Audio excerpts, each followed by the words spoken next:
ইংরেজি নববর্ষের প্রথম দিনে বিপত্তি ঘটল শৈল শহরে। জয় রাইড চলাকালীন লাইনচ্যুত হল টয় ট্রেন। ট্রাক ছেড়ে রাস্তায় গড়ালো দুটো কামরা।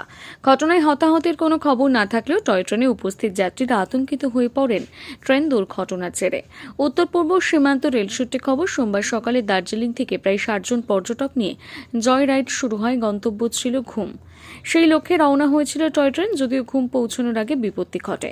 ঘুম স্টেশন থেকে ৩ কিলোমিটার আগে ম্যারিভিলাতে লাইনচ্যুত হয়ে যায় ট্রেনটি। ঘটনায় আতঙ্কিত হয়ে পড়েন পর্যটকেরা। রেল সূত্রে জানা গেছে, সেই সময় ওই ট্রেনে রাজ্যসহ দেশ বিদেশের প্রায় ৬৪ জন পর্যটক ছিলেন।